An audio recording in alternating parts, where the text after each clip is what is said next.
Shalom, I'm Barnea Selavan, co-director of the Foundation Stone organization. I'm standing in the courtyard of the Or Chaim Synagogue, which is a relatively new building. It's just about 1,000 years old. Archaeology in Jerusalem. We dig in the ground, we find buildings and arrowheads.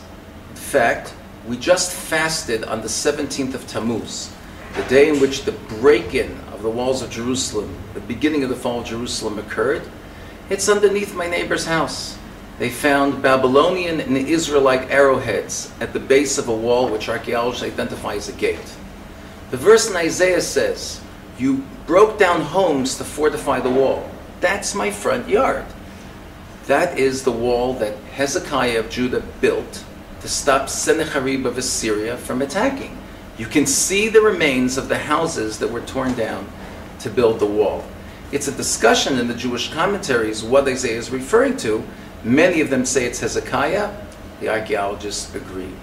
That's the neighborhood. If you walk 10 minutes from my house, you'll be at a spring at the bottom of the hill, the lifeline of Jerusalem, the Gihon spring. That's where in the book of Kings it says King Solomon was anointed. There is one dig in the parking lot of Selavan, of the city of David, below the Dung Gate near the Temple Mount. And the archaeologist recently spoke at a conference and he said, "I have found 14 levels of history in my dig. Today I only have time to talk about one." What is being found regularly in the city of David is overwhelming. What they recently uncovered is an additional section of the streets from the bottom of the hill, the streets and the shops that led to the upper city and along the Temple Mount. The path of the pilgrims, the Olei Regel, those coming from the bottom of Jerusalem to go up to the Temple Mount, which the Mishnah, Jewish law, discusses how old does a child have to be in order to be obligated to be brought as training to fulfill the commandment of coming up for the 3 festivals. Is it that he has to be able to hold on to his father's hand and walk up? Or must he be able to ride on his father's shoulders? We're looking now at those streets and shops. It says in the Talmud that the rabbis were very upset that on the second day of Passover, the barley offering was brought, which allows you to eat from the new grain grown that year. They came into the market and everything is already set up. What if they were off by a minute? What if that offering was brought at 8:38 and they're already set up and 8:37 somebody snacked from the new grain and transgressed the prohibition? You can now walk on that very street. The rabbis didn't shut down the market, they allowed it to be. You're in the story. You can see the stones that fell from the destruction of the Second Temple and crashed onto the street. You can see the replica, because the original is in the Israel Museum's possession.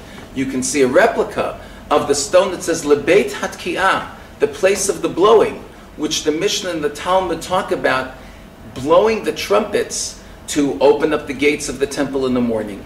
And it's even part of contemporary Jewish law, because it says that every community has to have somebody walking around on Friday afternoon saying the Sabbath is coming, just like the trumpets that blew in the temple to alert the people, La'aftila ta'amim lacha, to tell the people, stop, shut the computer, put the pot in the oven. That's a contemporary law today, and this artifact connects the biblical commandment, the discussion in the Oral Talmud, and contemporary Jewish law all together.